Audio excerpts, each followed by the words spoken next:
Olá, eu sou a Luca Fogaça, jornalista e entrevistadora do Em Voga Podcast, uma realização da S Comunicação. Hoje a nossa conversa vai ser para lá de interessante. Estou aqui com o Dr. José Ricardo Bertazzo, ginecologista de Rio Preto, família de ginecologista, né? Tudo bem, doutor? Tudo jóia. É um prazer ter você aqui. Prazer é meu. Eu tenho milhões de perguntas, acho que eu Vamos lá. e todas as mulheres, né? Primeiro, vamos lá, você se formou médico, há quanto tempo que você atua? Bom, eu me formei em medicina na Universidade Estadual de Londrina, no Paraná, tá?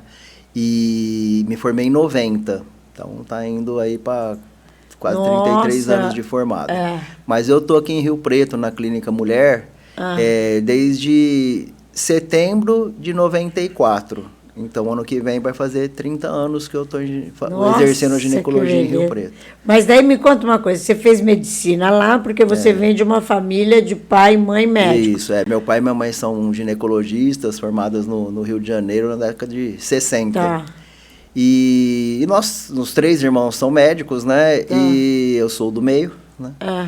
E aí resolvi fazer medicina sem ser forçado, eles sempre deixaram a gente bem à vontade para escolher, né? Até eu prestar vestibular, eu cheguei a me inscrever para agronomia. Aí no último momento eu virei para medicina e não me arrependi, tá? Me formei em Londrina em 90, depois eu fiz a minha especialização na Santa Casa de São Paulo. Até final de 93, 94, que quando eu acabei, fiz o teste de especialização e fiquei 6 meses fazendo a parte de cirurgias por vídeo, né, e videoendoscopia ginecológica. Fiquei na Argentina, fiquei 6 meses em Buenos Aires. Mas isso em 90 e pouco? 1994. Nossa, eu achei que esse tipo de cirurgia era recente. Não, na verdade, nessa época, no final aí da década de 90, que a coisa começou a entrar e desenvolver no Brasil a parte de cirurgia desenvolvida, avançada em laparoscopia. A laparoscopia diagnóstica é até mais antiga, mas a cirúrgica realmente, né, virada da década de 90 que começou, 90 e pouco, aí que deslanchou. Mas naquela época, meio que assim, eu fui um dos primeiros ginecologistas que fazia laparoscopia cirúrgica em Rio Preto. Eu que introduzi parte do método. Na época, os hospitais chegavam e não tinha equipamento, o pessoal começou a comprar. Foi nessa fase aí que começou, 94, 95, 96. Nossa, eu fiz uma laparoscopia, eu tinha um câncer e fiz 3 buraquinhos. Sim. E tirei útero, ovário, trompa, tirei tudo, um espetáculo. A recuperação é muito boa, né? Porque quando você não corta a barriga, 90% da dor não acontece, né? Eu achei um espetáculo. E eu só sei assim que tem que ser, a sedação tem que ser... Tem que ser anestesia geral. Tem que ser geral, né? Porque para poder operar com a barriga fechada, você tem que encher a barriga de ar. De gás carbônico, no caso, que é como aquelas... Sabe aqueles pula-pula de criança? Sei. Que se esvaziar não tem como pular? Então, a gente estufa a barriga com gás carbônico e opera no espaço que fica ali. Porque dentro da barriga não tem espaço para operar se você deixar ela entendi. em repouso. Por isso que tem que ser... Que isso é com anestesia geral, com entubada, geral. tudo, por isso. Tá? E tem a cirurgia, que eu faço a esteroscopia cirúrgica, que aí é a endoscopia ginecológica, que a gente faz esteroscopia, faz diagnóstico. Que é para você ver se tem algum problema dentro do útero. Exatamente. Isso é uma cirurgia que é indicada, por exemplo, se você tem alguma desconfiança de um mioma, Pólipos, miomas, câncer de endométrio, toda essa parte do diagnóstico é por esteroscopia. Então, a gente faz tanto a diagnóstica no consultório, que a gente tem como olhar dentro do útero, e eventualmente a cirúrgica no hospital, aí com sedação. Aí assim, só com sedação, igual da endoscopia. Entendeu? A laparoscopia é com anestesia geral. Essa outra é com uma sedação tipo essas coisas. É tipo endoscopia, sabe? O pessoal dorme, faz, depois acorda e vai embora para casa. Mas no consultório a gente faz sem anestesia. Nossa, que espetáculo! Quer dizer que você foi um dos primeiros a fazer essa A cirurgia. esteroscopia também fui o primeiro aqui em Rio Preto, foi na parte ginecológica que eu comecei. E a parte de cirurgia geral, de vesícula, tudo, eles foram um pouquinho depois da ginecológica, pouco tempo. Tá. Os dois estavam começando junto, mas a vesícula, essas coisas, começou um pouco depois, 1 ou 2 anos depois, e depois deslanchou. Hoje em dia todo mundo faz mais por vídeo, né? O que for possível. Ah, claro, né? Muito menos invasiva, Menos né? invasivo. E me conta, no seu consultório você atende ginecologia e obstetrícia. E obstetrícia, Quer dizer que você faz parto. Faço parto também. Lá na clínica mulher a gente faz bastante parto. Faz bastante parto? E cirurgia ginecológica, tanto a cirurgia por vídeo, como a parte de uroginecologia também. A gente faz cirurgia vaginal, sem prolapso, com todas as variantes de cirurgia. Vaginal é estética? Não, cirurgia aditiva. A gente mete, se precisar tirar um útero, a gente tira por via vaginal, salvo algumas exceções. Tá. A gente precisa correção de incontinência, prolapso uterinos, prolapso de incontinência urinária, tudo isso daí é feito por via vaginal. Nossa, a mulher tem muito problema, né? E essas coisas são feitas por via vaginal também. A recuperação é tão rápida quanto a da laparoscopia. Que também que não tendo não corte tem na barriga, corte na tudo barriga. melhora. Isso, tudo facilita. Outra versão. E essa a gente faz, assim, isso foi uma coisa que a gente começou a fazer em 99. Nós fomos o primeiro grupo, começou, aí o meu pai, fomos para Londrina, que foi onde o pessoal introduziu essas técnicas, a gente foi em 99 para lá, fizemos, né, era uma pessoa que tinha sido 1 ano ou 2 na minha frente, e aí eu cheguei, eu já fazia laparoscopia e ele começou a fazer isso, e aí quando ele começou a ensinar isso, nós fizemos o curso logo no início. Também introduzimos esse tipo de cirurgia avançada via vaginal aqui em Rio Preto. Tudo em prol da saúde da mulher. Tudo em prol da saúde da mulher. E me conta, e você faz muito parto? Faz bastante. A gente, uma benção, né? É legal. É muito legal ver as crianças nascerem, Nossa cada Senhora! Faz tempo já. Eu vou falar, hoje em dia já chega gente de quase 30 anos, né? Que eu fiz o parto. Já está fazendo o pré-natal dos filhos, as filhas agora, né? É verdade. E me fala uma coisa, mudou muito a idade da mulher ter filho, né? Mudou muito, tá? Hoje em dia é incomum você ver mulheres abaixo de 25 anos, eu falo assim, chama até atenção, né? Engravidei porque eu estava programando, quis, antes dos 25 anos é incomum, tá? Não chega a ser raridade, mas é incomum. Tá? Não tão comum entre 25 e 30 anos, e acima de 30 anos a maioria. A maioria, né? A maioria. Hoje em dia... Isso mudou muito, então, muito pouco tempo, né? Mudou. Eu acho que tem um pouco a ver com a questão da formação, da concorrência por mercado de trabalho, essas coisas. O pessoal procura fazer toda a formação. Empoderamento feminino. O empoderamento feminino, começa a ter mais atividades, tudo, e a parte de reprodução vai ficando para mais tarde, né? A gente fica tudo vó véia, né? O pessoal fala assim, hoje eu vou me fazer formação, depois eu vou fazer mestrado, doutorado, pós-doutorado, quando eu ver tá com 35, 37 anos, resolve engravidar. É verdade, eu tenho amigas que estão engravidando muito mais tarde que isso, com uma gravidez saudável, tudo certinho, mudou muito a medicina. A medicina evoluiu muito nesse aspecto. Eu acho que o mundo todo mudou, né? O hábito mudou. O parto foi ficando mais tarde pelo hábito de vida das pessoas, né? E a medicina está dando suporte para isso daí. Agora vamos falar uma coisa. Sobre a importância de se fazer o exame ginecológico regularmente. Isso é muito importante, né, doutor? Muito, muito importante. Tá? A maior função, na verdade, a saúde... ela deve ter sempre como início, origem, a prevenção das coisas. Mas, porque assim, o tratamento é quando descobriu uma coisa, e aí sim, você tratar o mais cedo possível, né?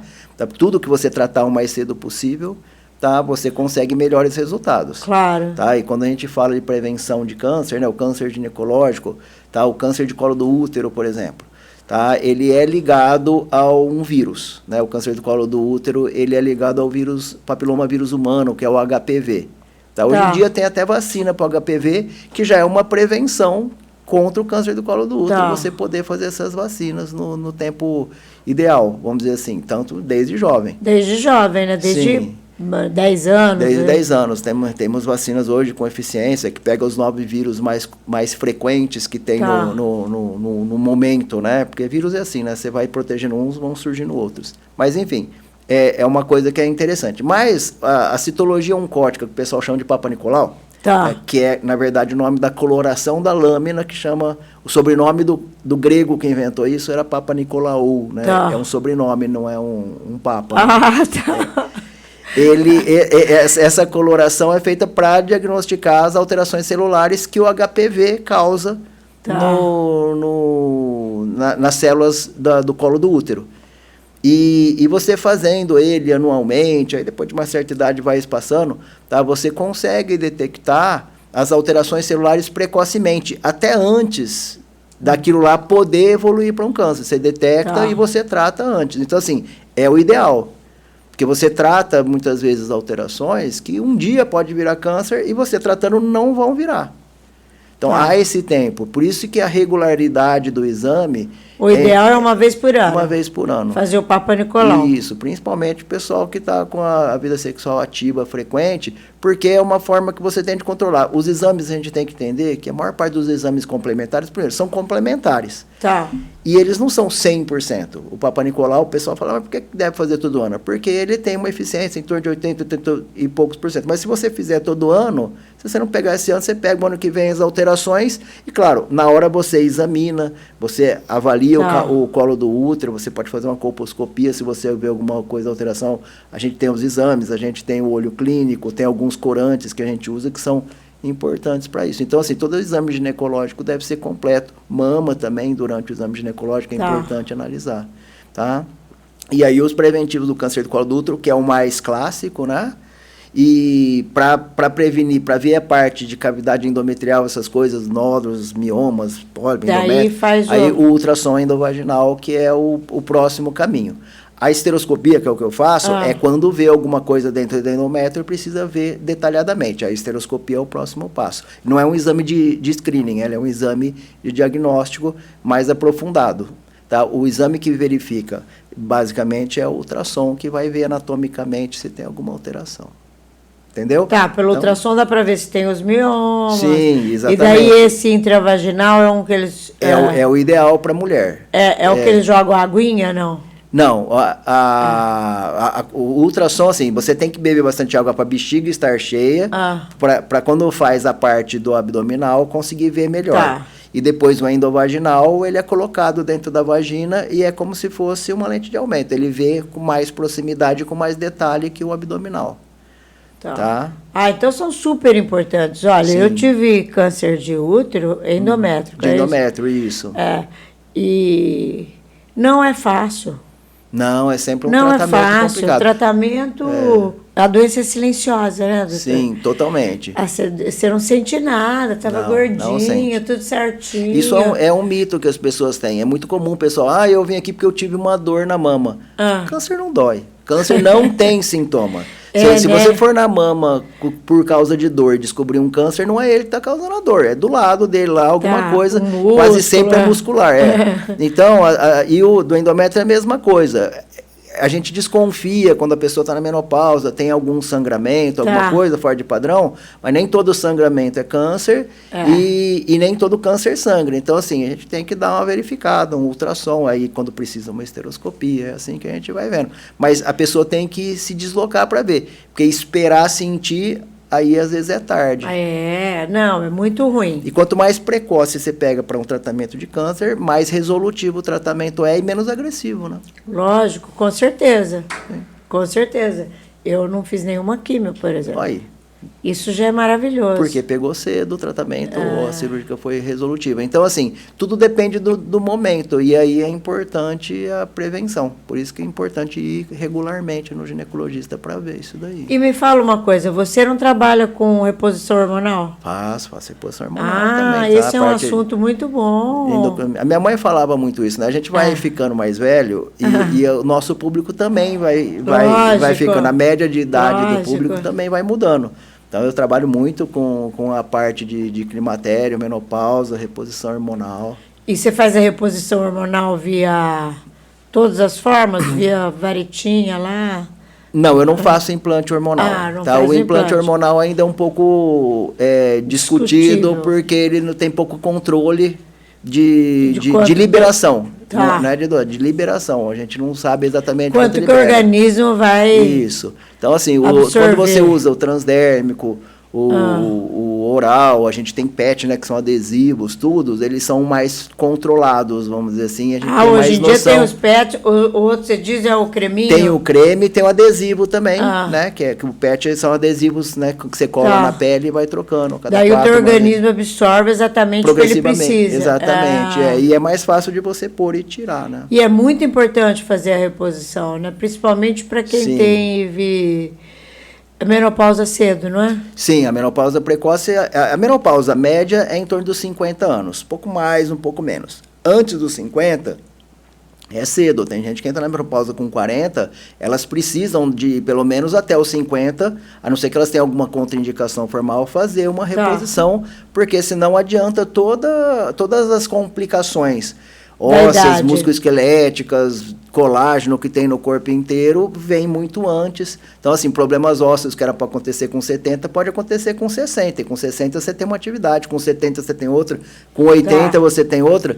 Hoje em dia a gente quer chegar no 100, né? Sim, pois é. Então, assim, essas coisas tem que... Porque, enfim, queremos chegar no 100, mas a menopausa, que é a falência ovariana, a parada de produção hormonal, é em torno dos 50. Então... Quem for viver 90 anos vai ficar 40 anos na menopausa. É isso que tem que, às vezes, as pessoas falam. Não é todo mundo que porque quer... às vezes tem um certo preconceito, né? Sim, não existe nada que não tenha riscos e benefícios. Inclusive não fazer. Claro, entendeu? Claro. Também tem seus benefícios. Eu não quero fazer porque eu tenho risco disso e assim. Aí depende, a gente vai... Aí vai lá e faz uma cirurgia plástica de abdominoplastia. Isso, exatamente. Então, a gente às vezes tem que tomar cuidado que nem sempre é a coisa melhor. Mas a ideia é a seguinte, tem pessoas... Hoje em dia a gente fala em reposição hormonal, pessoa a pessoa. Tá antigamente, num certo momento da reposição hormonal, todo mundo... parecia que tinha que usar grandes dosagens de hormônio. Aí depois, de repente, começaram a descobrir que existiam alguns riscos, aí não deve fazer. Hoje nós estamos na fase assim, tem quem possa, tem quem não possa, tem quem precisa, tem quem não precisa, tá? E é caso a caso, e cada um se adapta melhor a um tipo de tratamento, tá? Não adianta falar assim, um é melhor que o outro. Depende, tem gente que tem gente que a pele absorve bem, tem gente que a pele não absorve direito, tem gente que sem ser oral, tem gente assim, e pro implante, a partir do momento que o implante talvez for mais bem controlável a liberação, né, dentro do tecido, que é muito oscilante, aí talvez também vai ser uma coisa, porque assim, tem lugar para tudo, porque nem todo mundo se adapta igual às mesmas coisas. Lógico, as pessoas são diferentes, né? E é para melhorar a qualidade de vida da pessoa. Então, assim, tem muita colocação, sou totalmente a favor. Eu entrei na menopausa com 37 anos, naquela época. Naquela época, então. Em 80, você imagina o que foi, que loucura, né? Sim, era uma década que eles não tinham esses... Não tinha tanta opção. Exatamente. Foi bem difícil. Mas eu fiz reposição hormonal e eu achei que para mim foi muito bom. Não, com certeza. Fiquei jovem, a pele ficou bonita. Não, sim, e o problema não é só o que a gente vê, não. Por dentro também. A gente tende, a função da reposição é o equipamento interno também, principalmente a parte musculoesquelética, né, que você consegue estabilizar bem dessa forma. A gente sabe que depois da menopausa tem uma aceleração da reabsorção óssea e muscular, né? Então, essas coisas que assim, a gente só fabrica osso até os 30 anos. 30 anos, muito antes de entrar na menopausa. Tá? Muito antes a gente não ter ou diminuir os hormônios. Depois dos 30, a gente perde o osso que a gente fez a reserva até os 30. E assim, a partir dos 30 começa tanto a reabsorção da massa muscular, que o pessoal fala massa magra hoje em dia, né? Quanto a reabsorção óssea, que é consequência disso. Tá? Só que assim, se você fez uma boa reserva, você não vai ter problema de osso no futuro. Então, assim, o mais importante é a atividade física na juventude, na idade de adulto jovem, uma boa alimentação, tá? Sempre manter isso daí em dia. Tá? E depois que começa a faltar hormônio, a gente consegue empurrar um pouco para frente o degrau metabólico que a menopausa causa. Agora, assim, as pessoas, tem gente que não pode fazer. Tá? Então, assim, a pessoa, eu tive, sei lá, um câncer de mama com receptor hormonal. Quase todo câncer de mama tem receptor hormonal, porque a mama se parece com o câncer se parece com a mama, né? Quanto mais ele se parece, menos problema. Mas o que acontece? Então, a pessoa não pode fazer reposição hormonal. Hoje em dia é um consenso não se fazer reposição hormonal, né? Nessa situação pós-câncer de mama. Então, beleza. Não vai poder fazer, tá? O que eu posso fazer para tentar segurar quase tudo isso que o hormônio segura? Atividade física regular, tá? O mais vezes possível. Assim, o regular que a gente fala assim, de 4 a 5 vezes por semana. Você consegue estabilizar o metabolismo, a massa óssea, a massa muscular. É o principal. O hormônio ele tem que ser coadjuvante nessa. Mas é um bom coadjuvante que, enquanto a pessoa pode usar, eu acho que é uma boa opção. E se a pessoa sentir... Os sintomas de menopausa são muito variáveis. De 0 a 100, né, aquele negócio da distribuição da tal da curva de Gauss, vai ter gente que não sente nada, que parece que não faz falta, e vai ter gente que parece que não suporta viver sem ele. Tá? E um pouco de alguns sintomas mais ou menos suportáveis é variável de pessoa para pessoa. Então, hoje em dia, a gente escolhe caso a caso e conversa com a pessoa, explica tudo isso daqui, né? Por isso que a tua consulta é tão disputada, porque você vai lá, analisa, conversa. Sim. É importante a pessoa entender o que está fazendo, tanto para saber os benefícios quanto os riscos que ela pode estar correndo, né? É uma escolha. A reposição hormonal não é uma imposição, é uma escolha da pessoa de fazer. As pessoas falam, você teve câncer porque você fez muita reposição hormonal. Eu falo, não. Tem nada a ver. Tem a forma. Assim, o próprio câncer de endométrio, né? A pessoa, quando ela usa progesterona, ela fica protegida contra o câncer de endométrio. Então, o câncer não é só uma questão... A gente, infelizmente, uns trabalhos mal divulgados, principalmente no início da década de 2000, meio que vinculou a palavra câncer com a palavra hormônio, tá? O hormônio tem mais de 200, a gente não pode generalizar nem a palavra câncer, nem a palavra hormônio. Porque cada câncer é uma entidade, é uma doença diferente, cada órgão tem mais de um câncer para ter, e são diferentes em tratamento, em agressividade e tudo mais. E a gente pode ter câncer no corpo inteiro. E são alterações, muitas vezes, imunológicas, de resistência, né? Tá? Tanto de coisas que você pode nascer com aquela falta de resistência, como alguma coisa que você pode adquirir conforme a idade, coisas que a gente fez da alimentação, de uso de substância, cigarro, por exemplo, né? Câncer de pulmão. Então, assim, tem um monte de coisa que pode interferir nisso. Mas a reposição hormonal, a gente sabe assim, é pouca gente que vai fazer reposição hormonal e vai ter câncer por causa do hormônio.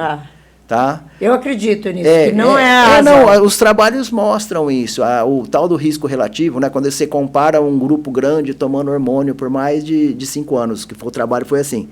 Pegaram um grupão, 15, 16 mil pessoas, metade tomou hormônio, metade tomou placebo. Começou a mudar a incidência do câncer de mama com 5 anos de reposição em alta dosagem, né, era no início do ano 2000, né? 2004 esse trabalho, um trabalho americano, WHI. O que ele mostrou? Ele mostrou que aumentou, depois do 5º ano, a incidência de 25% a mais de câncer de mama, comparando o número de pessoas. População que tomou, comparando com a população que não tomou. Então, apareceu 25% a mais depois de 5 anos, tomando em alta dosagem, e mais 25% do quê? As pessoas pegam, às vezes, os números reais, assim, 25% parece que é 1 em 4. Na verdade, eram 2 mulheres a mais no grupo hormônio comparado com o grupo placebo. Tinha 7 mil pessoas em cada grupo. 2 pessoas a mais. Em 10 mil, na verdade, a incidência americana é essa. Você vê como a probabilidade é pequena, mas é verdade. Então, assim, a gente hoje em dia fala, quando você tem grupo de risco, minha mãe teve câncer de mama, minha irmã teve câncer de mama, talvez tenha uma questão familiar, eventualmente genética, nem sempre é familiar, nem sempre é genética, mas pode ser, e que aumente essa chance. Então, vamos ver, talvez o hormônio para você é um pouco mais arriscado. A gente tem medo, às vezes, de dar hormônio para alguém que já está com câncer e não dá para saber. O câncer de mama, quando ele tem 1 centímetro, já faz entre 3 a 4 anos que ele está ali. E não dava para ver, não aparecia no exame. Alguns exames, a mamografia, por exemplo, ela consegue ver nódulos, geralmente quase a partir de 1 centímetro que ela vai começar a definir. Quando é muito pequenininho, não consegue. Quando o câncer, antes dele virar um nódulo visível, ele é microscópico por alguns anos e não tem sintoma. Então, você tem que ir avaliando algumas alterações de calcificação, tudo que você percebe que chame a atenção para ir atrás de pesquisar.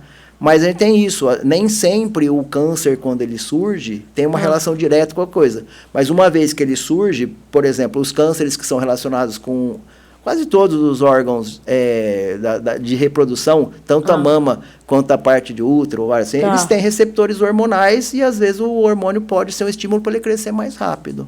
Entendeu? Tá. Mas não necessariamente ele vai ser o gerador. Gerador. Tá. Então, assim, depende do tempo, tem um monte de coisa. Por isso que a gente fala, a gente escolhe as pessoas, às vezes por grupo de riscos, e a gente procura ver se ela não usa.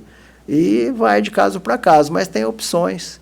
Estão surgindo coisas novas, quem sabe daqui a pouco muda isso. A medicina sempre está com sempre. Coisas novas, sempre aí na frente. Isso. Eu acredito tanto na medicina, tanto, que é muita pesquisa, muita gente trabalhando para um resultado. Sim, e logo vai estar, agora que está uma novidade nova, um novo estrogênio que foi descoberto, que é o estetrol. Um novo estrogênio? É que foi descoberto não, que foi testado, já vai estar para entrar no Brasil em janeiro, que eu acho que vai ajudar nessa parte aí, que ele age diferente dos outros estrogênios e talvez ele não tenha alguns riscos que aqueles estrogênios têm. Mas não entrou no Brasil ainda, tá para chegar. Mas já está aparecendo nos congressos, né? Ai, que beleza. E você vai sempre em congresso? Você procura participar sempre? Ah, sempre. Porque tem que se atualizar, né? As coisas vão surgindo, a gente tem que ir vendo.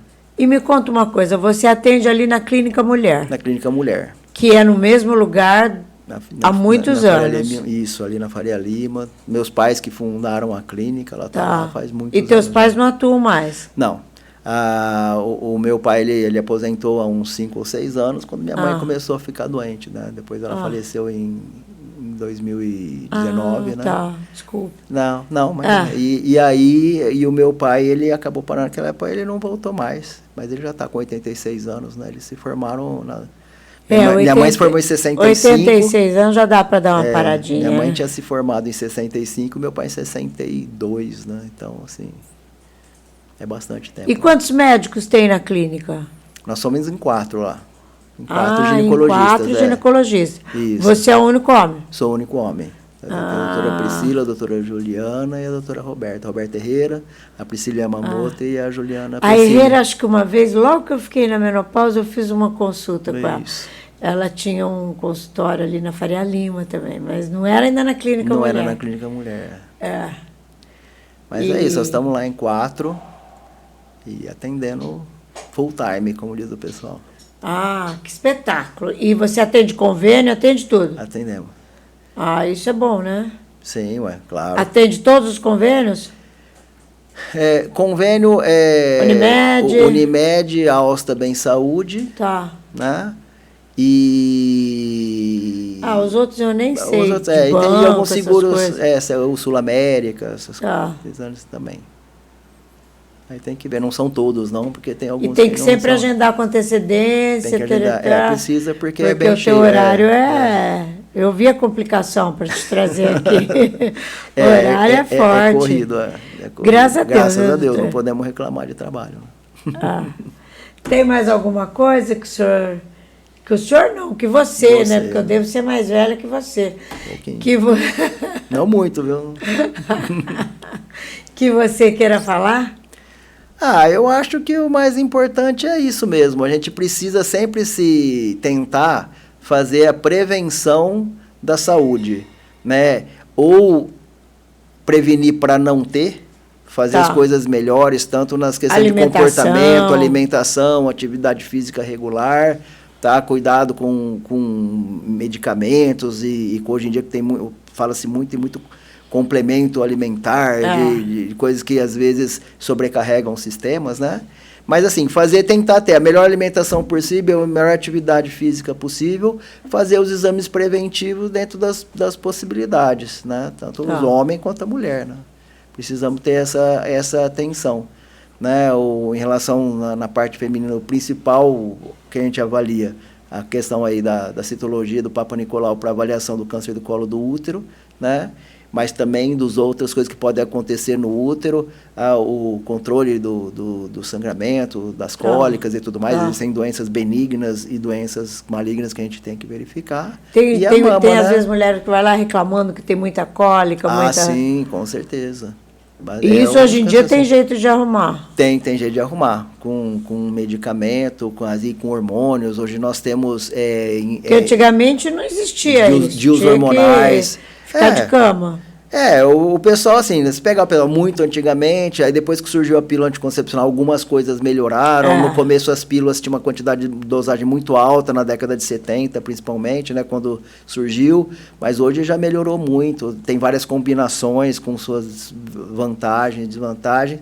E o que eu falo, nem sempre você se adapta a uma, mas sempre tem mais uma para testar. Então o que eu falo, nada é igual para todo mundo funciona parecido, mas não é idêntico. Então a gente tem que ir fazendo os preventivos e tem muita coisa para ajudar, né? Tanto na parte de prevenção como na condução. Só fiquei triste uma coisa, por que você não foi meu ginecologista há muito tempo? Vamos lá, a gente segue na nossa conduta aí. Tá bom, gente, eu adorei. Vocês gostaram? Eu adorei. Eu mando para 5.000 pessoas, doutor. Que joia. Se você gostou, você acha que tem alguém que está precisando ouvir esse bate-papo, porque foi um bate-papo, né? Uma aula que eu tive aqui. E envia para essa pessoa. A entrevista vai estar na íntegra no nosso canal, em Voga Podcast. Vai lá no YouTube e se inscreve, dá um like. Tá bom? Beijo. Obrigada, doutor. Obrigado, eu que agradeço.